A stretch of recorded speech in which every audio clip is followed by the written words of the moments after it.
Peut-on être sage et regarder du porno?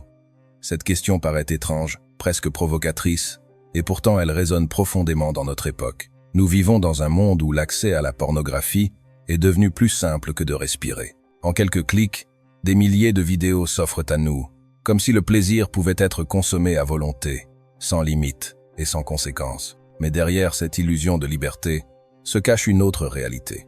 Une réalité qui touche directement à la philosophie stoïcienne et à la recherche de la sagesse. Car être sage, selon les stoïciens, ce n'est pas céder à tous ses désirs, c'est les comprendre, les dompter, et ne pas devenir esclave de ceux qui nous détournent de la vertu. Alors peut-on vraiment prétendre à la sagesse tout en nourrissant une habitude qui, souvent, nous prive de maîtrise, d'énergie et de clarté intérieure? Les stoïciens comme Épictète, Sénèque ou Marc Aurèle ont toujours insisté sur un point essentiel. La liberté véritable ne dépend pas des choses extérieures, mais de notre capacité à gouverner notre esprit.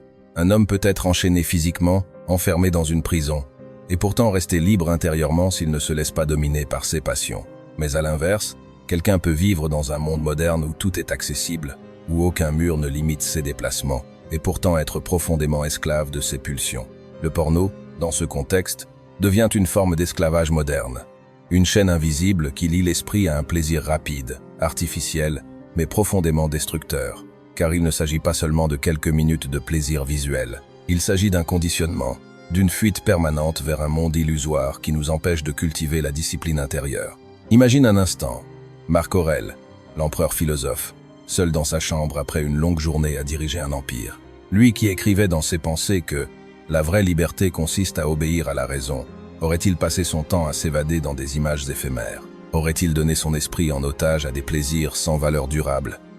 Il nous dirait sûrement que le danger du porno n'est pas dans l'image en elle-même, mais dans la perte de souveraineté qu'elle entraîne.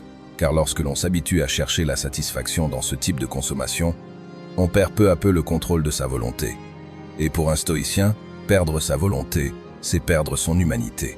Mais soyons honnêtes, le porno n'est pas seulement une question de morale ou de vertu, c'est aussi une question de conséquences concrètes sur l'esprit et sur le corps.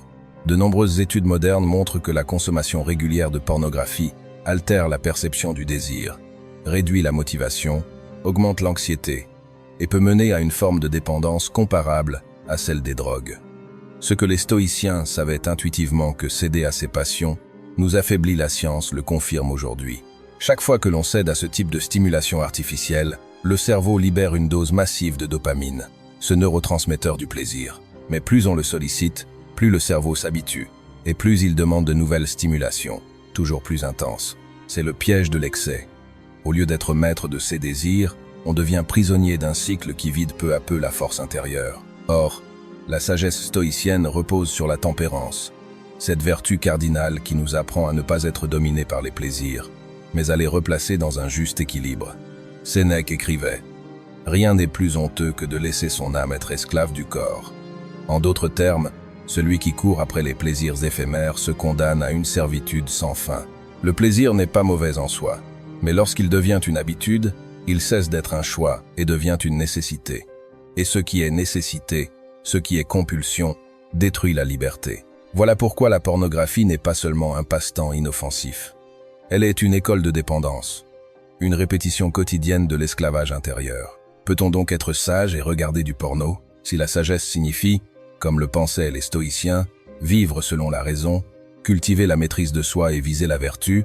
Alors la réponse est douloureuse. Car regarder du porno, ce n'est pas un simple acte isolé. C'est souvent le signe d'une fuite, d'un besoin de remplir un vide, d'une recherche de consolation dans quelque chose qui ne nous élève pas. Or, le sage ne fuit pas, il affronte. Il ne cherche pas à combler un vide par des illusions, mais à transformer ce vide en force, en occasion de grandir. Sénèque nous rappelle que ce n'est pas parce que les choses sont difficiles que nous n'osons pas, c'est parce que nous n'osons pas qu'elles sont difficiles. De la même manière, ce n'est pas parce que la vie est dure que l'on se réfugie dans le porno, c'est parce que l'on choisit la facilité que la vie devient plus dure encore. Beaucoup diront, mais après tout, ce n'est qu'une distraction, un moyen de se détendre, une soupape sans grandes conséquences. Pourtant, posons-nous une question simple. Que devient un esprit qui s'habitue à trouver sa détente dans l'illusion? Que devient un cœur qui s'entraîne à confondre l'amour, la vraie intimité, avec des images froides et sans âme? L'habitude finit par créer une distance entre la personne et la réalité. On ne regarde plus un partenaire avec la même intensité. On ne vit plus les émotions avec la même sincérité. On compare inconsciemment la vie réelle à un spectacle qui n'existe pas. Et plus on consomme, plus on se détache de l'essentiel. Marc Aurèle nous rappelle que l'homme est ce que sont ses pensées. Si nos pensées sont nourries en permanence par des images de consommation, que devient notre être intérieur? Mais le vrai danger n'est pas seulement dans l'effet psychologique. Il est dans la perte d'énergie vitale, dans cette fatigue subtile qui envahit celui qui abuse de la pornographie.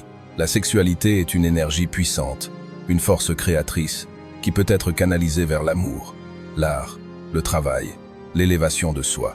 Mais lorsqu'elle est gaspillée dans des plaisirs virtuels, elle se transforme en faiblesse. C'est comme vider une batterie sans jamais la recharger. L'individu croit se détendre, mais en réalité, il s'épuise. Et le stoïcisme, qui prône l'usage juste de chaque ressource, verrait là une perte tragique. Car un homme ou une femme qui se vide de son énergie dans des distractions inutiles se prive de la possibilité d'accomplir des choses grandes, nobles et durables. Et c'est ici que la controverse naît. Car certains diront, n'est-ce pas extrême de condamner ainsi la pornographie? Après tout, n'avons-nous pas droit à un peu de plaisir, même artificiel? Les stoïciens n'étaient-ils pas parfois trop sévères? Peut être, mais posons la question autrement. Qu'est-ce que tu veux faire de ta vie? Veux-tu être simplement un consommateur de plaisir, ou veux-tu être un bâtisseur d'existence? Veux-tu que tes journées se résument à rechercher des instants d'excitation fugace, ou veux-tu que chaque jour soit une marche vers une plus grande maîtrise, une plus grande liberté, une plus grande puissance intérieure? C'est cela le choix. Ce n'est pas une question de morale imposée de l'extérieur, mais une question de cohérence intérieure. Le sage ne cherche pas à être parfait selon les normes des autres, mais à rester fidèle à sa propre raison, à sa propre dignité. Et la dignité, souvent, ne se trouve pas dans la facilité. Ainsi, la pornographie devient un test moderne de sagesse. Non pas parce qu'il y aurait une règle absolue disant « il ne faut pas », mais parce qu'elle confronte chacun à la question « es-tu maître de toi ou es-tu esclave de tes désirs ?» Épictète disait « aucun homme n'est libre s'il n'est pas maître de lui-même ». Or, devant l'écran, seul, quand le désir monte et que l'esprit cherche cet échappatoire facile, qui domine? Est-ce toi ou est-ce ton habitude? La réponse à cette question révèle le degré de liberté réelle que tu possèdes. Et c'est cela que les stoïciens appellent la sagesse. Non pas une théorie, mais une pratique quotidienne de la liberté intérieure. Alors, peut-on être sage et regarder du porno? Si l'on s'en tient à la définition stoïcienne de la sagesse, la réponse s'éclaire peu à peu. Le sage est celui qui vit en accord avec la nature, qui ne se laisse pas détourner par des illusions, qui cherche la vertu plutôt que le plaisir passager. Or, la pornographie est une construction artificielle qui déconnecte l'homme de la réalité naturelle. Elle lui fait croire qu'il peut avoir accès, sans effort ni relation authentique, à une infinité de partenaires, de scénarios, d'expériences. Mais ce n'est pas la vie, ce n'est pas la nature, ce n'est pas la vérité. C'est une illusion numérique qui, comme un mirage, attire mais ne nourrit jamais. Le sage, lui, ne se satisfait pas d'illusions. Il cherche ce qui est solide, ce qui est réel, ce qui construit. La pornographie, en ce sens, est une parodie de la vraie intimité, et celui qui s'y perd finit par se détourner du chemin de la sagesse. Mais il y a plus grave encore. La pornographie ne se contente pas de détourner l'esprit, elle le conditionne. Chaque consommation crée une attente, chaque attente crée un besoin, et chaque besoin renforce la dépendance. C'est une mécanique presque invisible, car elle se présente sous la forme la plus banale, quelques minutes devant un écran. Mais ces minutes deviennent des heures, et ces heures deviennent une habitude. Et cette habitude finit par modeler l'esprit. Or, les stoïciens nous rappellent que nous devenons ce que nous faisons de manière répétée. Si tu nourris ton esprit de sagesse, de réflexion, de discipline, tu deviens sage. Mais si tu nourris ton esprit d'illusion et de dépendance, tu deviens esclave. Voilà pourquoi la question est si importante, car elle révèle une bataille intérieure que beaucoup refusent de voir. Ce n'est pas une simple question de morale sexuelle, c'est une question de souveraineté spirituelle. Certains diront, mais n'est-ce pas exagéré? Après tout, on peut regarder du porno de temps en temps sans devenir dépendant, sans que cela détruise toute discipline. Mais les stoïciens ne se contentaient pas de « parfois », ils visaient à purifier l'âme de tout ce qui pouvait l'affaiblir. Ils savaient que chaque concession à la passion était une faille, une brèche qui fragilise la forteresse intérieure. Sénèque écrivait « Celui qui se soumet à ses désirs, même les plus légers, cesse d'être son propre maître. Ce n'est donc pas une question de quantité, mais une question de principe. Le sage n'accepte pas que son esprit soit dominé, même un instant, par ce qui le détourne de sa route, non pas par rigidité, mais par fidélité à une exigence plus haute, celle de la liberté intérieure. Regarder du porno, c'est aussi accepter de réduire la sexualité à un simple acte mécanique, coupé de tout lien humain profond. Mais la sagesse, elle, cherche l'unité. Elle cherche à harmoniser le corps et l'esprit, à unir le désir à l'amour, le plaisir à la responsabilité. La pornographie, au contraire, c'est partout. Elle isole le désir de la relation. Elle isole le plaisir de l'engagement. Elle isole l'homme de la femme réelle. Elle isole l'individu de lui-même. Elle fragmente ce qui devrait être uni. Et la fragmentation, pour le stoïcien, est un signe de désordre. L'univers est un cosmos, un ordre. L'homme sage est celui qui vit en harmonie avec cet ordre. Mais l'homme qui se perd dans la pornographie vit dans le désordre, dans la division, dans la confusion. Il cherche à apaiser son vide intérieur par une image extérieure, et ce faisant, il oublie que le vrai travail est à l'intérieur. On pourrait dire aussi que la pornographie encourage la passivité. Le spectateur n'agit pas, il consomme. Il ne crée pas, il absorbe. Il ne conquiert rien, il se laisse envahir. Le stoïcisme, au contraire, est une philosophie de l'action. Marc Aurèle ne cessait de se répéter. Ne perds plus de temps à discuter de ce que doit être un homme de bien, sois-le. La sagesse n'est pas dans la contemplation de ceux qui nous affaiblit, mais dans l'action qui nous renforce. Chaque minute passée devant un écran à consommer du porno est une minute perdue pour l'action, pour l'effort, pour la construction de soi. Et le temps, nous rappelle Marc Aurèle, est la ressource la plus précieuse que nous ayons. Tu fais comme si tu devais vivre 10 000 ans, mais la mort est là. Et pendant que tu vis, pendant que tu peux, deviens un homme de bien. Comment donc justifier de consacrer ce temps si court, si précieux, à des illusions qui ne laissent rien derrière elles, sinon un sentiment de vide? Mais ne nous trompons pas. Le stoïcisme n'est pas une condamnation sèche, une morale qui juge et rejette. C'est une philosophie de transformation.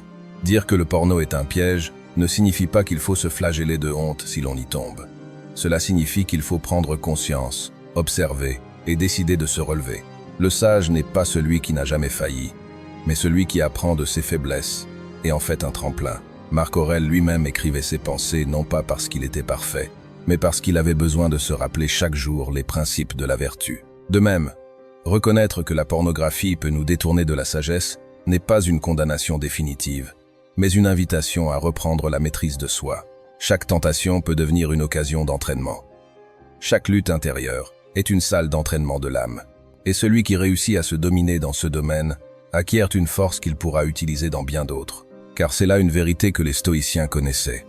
La maîtrise dans les petites choses prépare la maîtrise dans les grandes. Celui qui sait dire non à une tentation immédiate saura dire non à une injustice, à une colère, à une peur.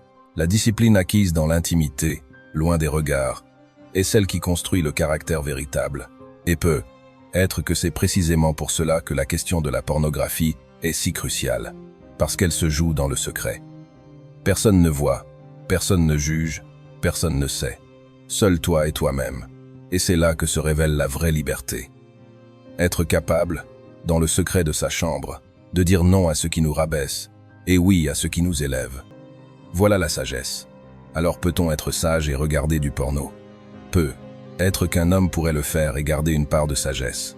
Mais la question n'est pas là. La question est, pourquoi accepter de se nourrir de ce qui ne nous rend pas meilleurs? Pourquoi choisir l'illusion quand la réalité, même exigeante, est tellement plus riche?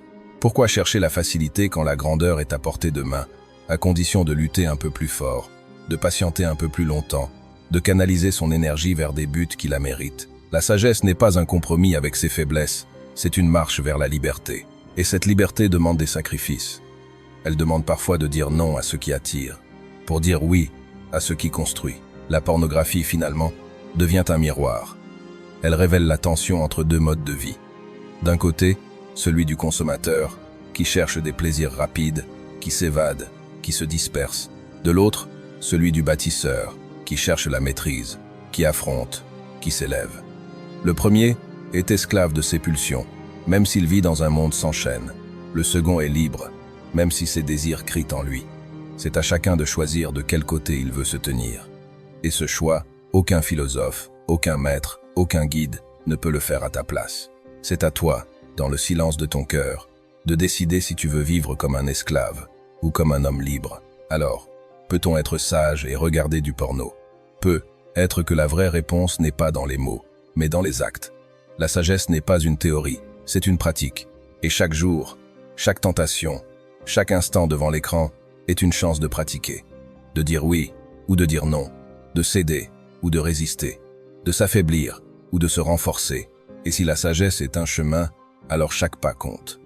À toi de choisir si ton prochain pas sera vers la lumière de la liberté ou vers l'ombre de la servitude. Car au fond, la question n'est pas « peut-on être sage et regarder du porno ?» La vraie question est « veux-tu être sage ou veux-tu seulement être satisfait ?» La sagesse demande des sacrifices, mais elle donne en retour ce que le porno ne donnera jamais, la paix intérieure, la force d'âme et la vraie liberté. Et peut-être est-ce cela, au fond, que nous cherchons tous.